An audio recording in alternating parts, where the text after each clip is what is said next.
Seja bem-vindo à série de estudos Ensinos de Jesus. Antes de iniciar, tenho algumas sugestões que facilitarão seu estudo. Por se tratar de um estudo objetivo com comentários, perguntas e textos bíblicos, faça pausa ou volte o vídeo sempre que precisar. O importante é fixar o aprendizado. Outra dica importante é que você encontrará as respostas para cada pergunta dentro do próprio texto bíblico que será projetado e narrado. E para facilitar ainda mais, a resposta estará destacada na cor vermelha. Sem mais demora, bons estudos! Que o Espírito Santo seja o seu guia. Lição 1. Hoje aprenderemos o que Jesus ensinou sobre as Escrituras Sagradas. Jesus chamou os escritos sagrados de sua época de Escrituras. Elas também podem ser chamadas de Escritura da Verdade, Palavras de Vida, Santas Escrituras, Sagradas Letras ou ainda Palavra de Deus. Popularmente é conhecida como Bíblia Sagrada. Escrita em um período superior a 1500 anos, por cerca de 40 escritores, que viveram em épocas e circunstâncias diferentes, é a fonte de verdade e o manual de Deus para nós. Hoje aprenderemos mais sobre o livro sagrado.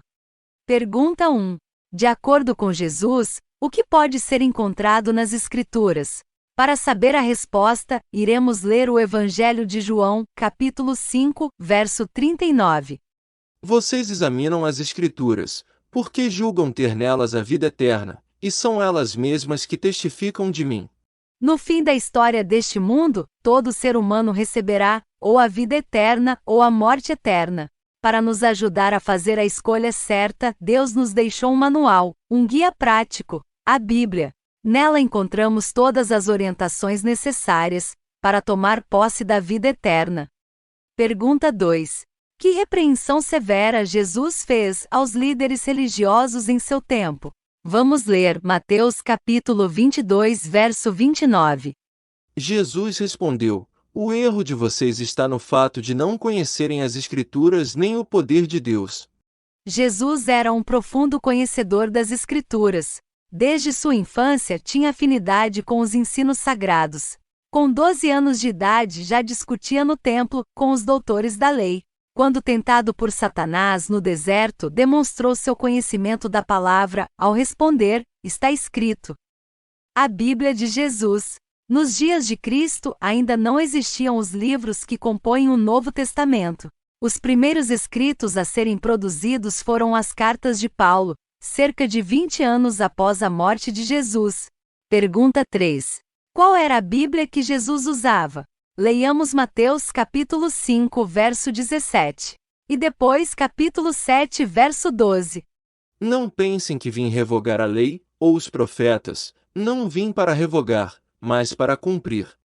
Portanto, tudo o que vocês querem que os outros façam a vocês, façam também vocês a eles, porque esta é a lei e os profetas. A expressão lei era usada para designar os 5 livros escritos por Moisés, também chamados de Pentateuco. Já profetas é uma referência aos demais livros. Ao todo, o Antigo Testamento é composto de 39 livros. Pergunta 4. Quem levou os profetas a escrever o livro sagrado? Vamos ao texto de 2 Pedro, capítulo 1, verso 21. Porque nunca, jamais, qualquer profecia foi dada por vontade humana. Entretanto, homens falaram da parte de Deus, movidos pelo Espírito Santo. A Bíblia foi produzida por cerca de 40 escritores, inspirados pelo Espírito Santo. Por isso, Deus é seu autor. Foi Ele quem escolheu e inspirou esses homens santos para registrarem as histórias, ensinos e conselhos que deveriam ser preservados para as gerações futuras. Ele não só inspirou os profetas. Jesus disse que Ele também nos conduziria a toda a verdade e nos faria lembrar das coisas ensinadas por Jesus. Logo, Ele é o autor das Escrituras e também o professor. As línguas originais da Bíblia. O Antigo Testamento foi quase todo escrito em hebraico, e o Novo Testamento em grego. A língua hebraica foi a língua dos hebreus ou israelitas. Já o grego do Novo Testamento é chamado de koiné, que significa língua comum do povo. Há ainda uma terceira língua na Bíblia, o aramaico. Era a língua dos arameus, que viviam principalmente na Mesopotâmia e na Síria. Foi adotada pelos assírios, babilônios e persas, além de ser falada no tempo de Cristo. No Antigo Testamento encontramos o aramaico na expressão Jegar Saaduta. Gênesis capítulo 31, verso 47. Em Jeremias capítulo 10, verso 11. Nos trechos de Esdras capítulo 4, verso 8, a capítulo 6, verso 18, capítulo 7, verso 12 a 16, e 22 a 26, e em Daniel capítulo 2, verso 4, ao capítulo 7, verso 28. Divisão da Bíblia em capítulos e versículos. A divisão em capítulos, usada nas edições modernas da Bíblia, tem sido atribuída a Stephen Langton, arcebispo de Cantuária, e professor da Universidade de Paris, falecido em 1228. Já a divisão em versículos numerados foi feita por Robert Estienne, famoso impressor francês do século XVI.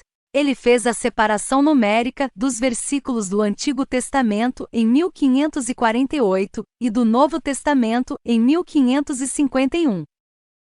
Pergunta 5. Segundo Jesus, qual é a fonte da verdade? Vamos ler o Evangelho de João, capítulo 17, verso 17. Santifica-os na verdade, a tua palavra é a verdade. Jesus foi claro em estabelecer a palavra de Deus como norma ou padrão da verdade. Muitos segmentos religiosos e filosóficos têm outras fontes como norma de verdade. Os budistas acreditam nos ensinos de Buda. Os muçulmanos acreditam no Alcorão, os espíritas kardecistas, nos escritos de Allan Kardec. Os mormons creem nos escritos de Joseph Smith. No entanto, o cristianismo, para ser autêntico, deve lançar mão somente da Bíblia como única autoridade e norma de fé e prática. Pergunta 6. Quais são os benefícios trazidos pelo estudo da Bíblia? Vamos ler 2 Timóteo, capítulo 3, versos 15 a 17. E que desde a infância, você conhece as sagradas letras, que podem torná-lo sábio para a salvação, pela fé em Cristo Jesus. Toda a Escritura é inspirada por Deus, e útil para o ensino, para a repreensão, para a correção, para a educação na justiça, a fim de que o servo de Deus seja perfeito, e perfeitamente habilitado para toda boa obra. O salmista Davi comparou a palavra de Deus a uma lâmpada. A luz da palavra de Deus afasta a escuridão do mal e do pecado. Como as pessoas recebem a palavra de Deus? Jesus ensinou por meio de muitas parábolas. Na parábola do semeador, ele apresenta uma semente como símbolo dos princípios do reino de Deus, colocados no coração humano. Os tipos de solo da parábola representam a disposição do coração em aceitar e assimilar esses princípios na vida. Pergunta 7. Quais são os tipos de solo apresentados na parábola? O que eles significam? As respostas se encontram no livro de Mateus, capítulo 13. Iremos ler alguns versos. Primeiro tipo de solo. E ao semear, uma parte caiu à beira do caminho, e vindo as aves, a comeram. Verso 4. A todos os que ouvem a palavra do reino, e não a compreendem, vem o maligno, e arrebata o que lhes foi semeado no coração. Este é o que foi semeado à beira do caminho. Verso 19. Segundo tipo de solo. Outra parte caiu em solo rochoso, onde a terra era pouca e logo nasceu, visto não ser profunda a terra. Verso 5. O que foi semeado em solo rochoso, esse é o que ouve a palavra e logo a recebe com alegria. Mas ele não tem raiz em si mesmo, sendo de pouca duração. Quando chega a angústia, ou a perseguição por causa da palavra, logo se escandaliza. Versos 20 e 21. Terceiro tipo de solo. Outra parte caiu entre os espinhos, e os espinhos cresceram e a sufocaram. Verso 7. O que foi semeado entre os espinhos é o que ouve a palavra, porém as preocupações deste mundo e a fascinação das riquezas sufocam a palavra, e ela fica infrutífera. Verso 22. Quarto tipo de solo. Outro enfim caiu em boa terra, e deu fruto, a 100, a 60, e a 30 por um. Verso 8. Mas o que foi semeado em boa terra, é o que ouve a palavra, e a compreende, este frutifica, e produz a 100, a 60, e a 30 por um. Verso 23. Pergunta 8. Por quanto tempo a palavra de Deus teria validade? Vamos ler Mateus capítulo 24, verso 35. E depois Isaías 40, verso 8. Passará o céu e a terra, porém as minhas palavras não passarão. A erva seca, e as flores caem, mas a palavra do nosso Deus permanece para sempre. Alguns creem que o Antigo Testamento perdeu seu valor. Contudo, os evangelhos revelam que Jesus recorria constantemente às escrituras do Antigo Testamento, como investidas de autoridade máxima. Quando tentado pelo diabo a aliviar sua fome, Jesus resistiu, citando Deuteronômio, capítulo 8, verso 3. Não só de pão viverá o homem.